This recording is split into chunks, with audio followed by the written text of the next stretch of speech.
Bismillahirrahmanirrahim. Assalamu alaikum. Today we are going to discuss about the spread of Maratha powers in the subcontinent and the decline of Mughal Empire during last 3 centuries, means 16th, 17th and 18th century. Till 1857, British took over the control of the whole subcontinent and established British government in this area, and then they ruled subcontinent for almost 100 years. So before that, before studying about British rule, we are going to discuss about those reasons, those multiple reasons which were the main cause of decline of Mughal Empire. So here in this picture, we can see that British entry in the subcontinent was one of the reasons. High taxation on the public, and public was in pathetic conditions and they were turning against the king. Then luxury of kings and very strict policies by different kings. Then extravagance and building of spending a lot of money on the construction of different buildings. So these were all the reasons, and there were many other reasons also which were the cause of decline of Mughal Empire. We are going to move ahead with rest of the slides and rest of the details about the reasons and the pictorials also. Before that, subscribe the channel and share it with your friends. Let's move ahead and see what happened in that time, that such a big dynasty where Muslims had been ruling the subcontinent for almost 900 years. And in last 300 years, what happened, that such an excellent government declined. Now, this is the introduction about Mughals rule. We are not discussing about the previous ones like Ghauri's, Ghaznavis, Lodhis, Sayyids, Ghulamans. We are discussing about the Mughals because they were there in the last 350 years. And during this time, there were some reasons which were causing financial and military problems, especially. And in result of those and the fighting among the successors of Aurangzeb, so these were the major reasons which caused the decline of the empire. Now let's move ahead and see what were the reasons individually there. Now these are the reasons, this is the list of those reasons which were there, the cause of decline. If we see these pictures, these are going to show us how much extravagance was there in the palaces of the emperors. And this is Aurangzeb, whose policies were disliked by the public, like jizya and banning of prayers by non-Muslims. So, and implementation of Islamic laws and Quranic laws for non-Muslims also. So this kind of strict policies and implementation of high taxes, we are going to discuss in detail. We can see the luxury and we can see the royal lifestyle, which was causing a lot of spending, and definitely that spending was on the cost of the taxes imposed on the public. So if we see this list, we will be able to know that spread of the Maratha power. Marathas were from Hindu community and they were in majority. They were constantly increasing their power and they were causing rebellious movements against the Mughal government, and that was causing problem for them because they were mostly busy in the wars. Then some policies were of Aurangzeb which were not liked by the public. We are going to discuss in detail. Successors of Aurangzeb were weak and greedy and they were fighting with each other, so causing and wasting the money and resources of the country. British also came in this area. With the arrival of British, modern weapons came in this country, and then in result, whatever wars were fought, local armies had old weapons like swords and spades, while British army and sepoys had modern weapons like guns and grenades, so there was no match. So in this manner, in many areas, Mughals were defeated. Then invasions from Persian and Afghans were also the reason of decline of an impression of Muslim government, Mughal government over the subcontinent, and public started thinking that anyone can enter in the subcontinent and take over and defeat our kings, and we are not secure with them. Empire during Aurangzeb's time had become very vast and it was difficult to control all parts of the empire. So in this manner, rebellious movements were very common. Succession disputes as weak and greedy successors were there because there was no proper law of succession. So due to that law of succession, that only the eldest son had the right to become the king, brothers were killing each other and trying to become the eldest son to become the king. So in this manner, there were many incidents like this.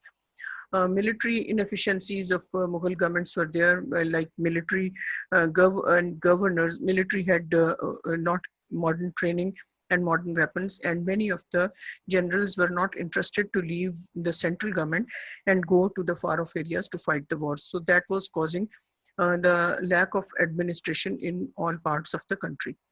If we look at individual issues, there are different slides which are discussing and addressing individually about all the matters. So this slide is related to Maratha power against the Mughals. So there were Deccan wars for almost 25 years. In Deccan, there were Maratha powers which were fighting against British and which was fighting against Aurangzeb, and result of fighting for such a long time, Aurangzeb was losing treasury, and the public started thinking that Aurangzeb was only interested to fight wars and to expand his empire, and he was not interested to solve their problems. There were some real problems also, like Shivaji, and he was a person who was very trickful, and he was the one who was once arrested, but later on he escaped, and he was causing constantly, he was collecting people and fighting against Aurangzeb's government and causing problems for him. Then in result of such kind of constant fightings and the spending of money, public started thinking that government has no alternative, no table talk, no discussions, but they are just using weapons against their own public. So this caused a misunderstanding and a gap between public and the king, and public was not much interested to pay taxes to the government. And whenever the tax was imposed on the public, they thought that this tax was going to be used in the wars where public will be killed and weapons will of the government would be used against the public. So this was a cause of misunderstanding, and it would cause the decline of the impression of the government, and finally the decline of the loyalty of public for their government. Then some policies which were imposed by Aurangzeb, and he was very strict. This is Taj Mahal, which was constructed by Aurangzeb's father. And this was so disliked by Aurangzeb that why his father has spent so much money on one building, that he arrested his father. He killed his, he's Aurangzeb, he killed his brothers because his elder brothers according to the law of succession, his elder brother could be the king. So he killed his elder brother, and then he took over the government. Then he imposed very high taxes on the public after taking over the government. And at many times that tax money was used for the construction of such mosques like Pearl Mosque, which were only for the private prayers of Aurangzeb. So in this manner, Aurangzeb was disliked by the public, and they thought that he is taking our money and he is not using that money for the welfare of the public, but also only using that for his personal luxury. He also imposed another tax on Hindu majority, which is known as jizya. And it was also disliked by the public because he was either destroying the temples of Hindus and banning the practices of Hindus, and on the other side, if they were paying jizya, then they were allowed to practice their religion. So that was causing a displeasure in the majority of the majority public of the country, and most of the people turned against, most of Hindu persons especially turned against Aurangzeb, which was a great loss because those Hindus later on joined the forces of East India Company, and that East India Company kept defeating Mughal governments and taking over different parts of the subcontinent. So these policies were also the reason. When Aurangzeb himself imprisoned his father and killed his brothers, he had the idea that his own three sons would do the same thing after his death. So he divided his empire in three parts and gave that empire, those three parts to each of the son, and he did not want his sons to fight with each other, but they were his sons and they did the same whatever was done by him. So in result of those constant fightings, administration of the country became so weak that the courtiers and generals were fighting against their own armies, and army and courtiers were divided into groups, and when they were fighting against each other, they were not looking at the outside foreign invasions and outside forces like East India Company and British who were coming with modern weapons in their country. So they were busy in their personal conspiracies. And along with that, this is also a reason that kings had multiple wives in those days. So those multiple wives had their own sons, and every wife wanted, after the death of the king, every wife wanted her son to be the king. to get most authority. So in this manner, the palaces had become the centers of conspiracies in those days, and that was not letting the kings make right decisions and correct policies. So this was the reason. So in result of such kind of administrative problems, nobles were they had become very extravagant, and they were using the public money for their personal luxuries, and successions had become such a problem that law of succession was not well defined, and even the eldest son sometimes was not much interested to take over the government, and younger sons were more capable, but still, if this law of succession was there, it was followed, and it was not liked by most of the people. So in this manner, with the passage of time, when such conspiracies inside the government were there, how they were going to make correct decisions for their public. So it increased a gap between public and the government, and slowly and gradually the control of the government started becoming weaker. On this situation, adding fuel to fire was the entry of British East India Company. They came for trade purposes, but most of them were generals, retired generals from British Army, and they were skillful fighters. Along with them, they were bringing modern weapons of guns and grenades, while the local army had only swords and spades, and they were not much interested to fight. So in result, when British came in this area, in the beginning, they were the traders, but with the passage of time, by using different tactics, they got approach to the king, and kings themselves gave them permission to bring modern weapons for their self-protection, because they were traders and they were having expensive goods with them. But kings had not the idea, and they did not foresee this thing, that modern weapons permission could go against them, because they themselves are not modernizing their army, while British were appointing more and more sepoys from the local people and using them to fight wars against the local Mughal governments and local governors in different provinces. So in this manner, one by one, they were taking over different parts of the country, and their rule and control was expanding. It was useful for British, because they had not to pay taxes to those lands which they were capturing, with those provinces which they were capturing, especially coastal provinces where their trading posts were there. So in this manner, and they were getting traders also, they were using public local sepoys to fight for them. So in this manner, their control was becoming larger. Along with that, in different parts of the country, for example, Delhi, for example, Panipat, Persians and Afghans also attacked at different times. For example, Nadir Shah from Persia attacked on India and defeated Mughal kings. Then Ahmad Shah Abdali came in this area, and he defeated um, and Sikhs and Ranjit Singh's government, and Panipat war was there. So those wars and the defeat of local governments created such an impression in the public that they were paying their high taxes, and they were listening the rules of those governments which were already very weak, and outdated weapons were there with them.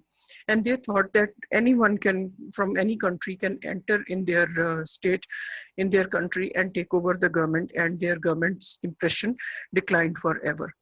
With the passage of time, during Aurangzeb's time, empire had become to such a large point that it was large size, that it was on a breaking point. And there were many noblemen and many governors in this expanded empire, which were ruling the country and taking over different parts of the country. And for this purpose, kings had to pay large sums of money in the form of their salaries and other expenses. So, and they were very extravagant also. So in this manner, a lot of money was going for this purpose. And in some parts, those noblemen and sometimes mansabdars were collecting tax money, but they were not paying that tax money to the government treasury, causing the government treasury to decline. So in this manner, public thought that their money was used for the extravagance of these officers and not for the welfare of the common public. Another issue was that whenever there was some problem in some extended part of the country, decisions by the kings were coming to the public so late that the problems were solved up to that time. So delayed justice was in fact considered as no justice, and public thought that king was not much interested in their matters and in their problems. And in this manner, they started thinking that they were living without any rule and without any system. Along with that, there were multiple invasions from in different parts of the country, and government was not sending army on time. So there were some times when whenever the armies reached, government army, royal armies reached up to that place, the problems and matters were solved up to that time. And public was looking at that mostly kings and their successors were busy inside the palaces, and brothers were fighting against their brothers, and emperors were most interested to fight against their own brothers, and they wanted to take over the control. It had happened up to that time that even the generals and the courtiers had become so violent that they even started killing their emperors. Emperor Ahmad Shah was killed by his courtiers, and this kind of problems were also there. And because of the corruption and because of such policies, the treasury had become emptied. Military, because kings were busy in their own problems, so they were not able to pay enough time and enough policies and enough modernization to their army. So in result, army was using old weapons, and they were not matching to the new and modern weapons or like guns and grenades of the British EIC. And this was a major reason that many areas were captured by EIC because of their modern weapons. And public thought that if king had not modernized the army, how that was going to defend them. Along with that, with this situation, even the army was large, and large salaries were paid to that army. Many of the nobles, men and generals had become corrupt and disloyal, and they were greedy of the bribe, and they were lazy, inefficient, they morally degraded. They were not interested to defend their country with high morals, and they were much interested to collect money as much they could. This was the reason when British attacked on Delhi, most of the royal army had gone, and king was there with some of his, like 2,000 of his men, which were his personal guards. Along with all these things, inside the palaces, pleasure seeking was very common, and extravagance and dressing and parties and poetry, dancing, this kind of activities were there, which were on one side not liked by Muslims because it was against Islam. On the other side, non-Muslims also disliked it because everyone thought that kings were spending most of that money for the jewels and for gold of their own families, and their treasury and money was not used for the construction of universities, roads, and dams and different kind of canal irrigation systems. So in this manner, this pleasure seeking constantly was emptying the treasury, and along with that causing a bad impression of the British. Now, if of the Mughal government on their public. So in this manner, foreigners were taking advantage of that, British were taking advantage of that, and they started establishing their rule in area by area. And there was even public was not interested with that rule, and they were not much happy, but they had no other option because government's army, royal army, was not that strong to defend the public. If we evaluate this whole situation, Muslim rule was the most shining rule of ever in India. And in result of that rule, India became so prosperous, it was known as Golden Sparrow. And people from all over the country used to come over here, like Dutch, Portuguese, British, for trade purposes. It was a trade hub, and agriculture was very smartly done in this area. Though there were primitive ways, but there were large scale raw material which was available in this area because of the large population and growing activities. So many traders from different parts of the country were used to come in this country and earn a lot of money. So in this kind of situation, instead of taking advantage of such blessings, Mughals inefficiencies caused decline of the empire, and they gave an open chance to their enemies to take over Muslim rule. And finally, British took over the government, and War of Independence 1857 was fought. And the strange thing was that in this war, mostly sepoys who were used to fight this war, they were local Indians, and they were fighting for East India Company against their own king. So finally, in 1857, this government and this large empire ended. So this is the end of the topic. I hope you got some information about this. Thank you so very much. Subscribe the channel and share it with your friends.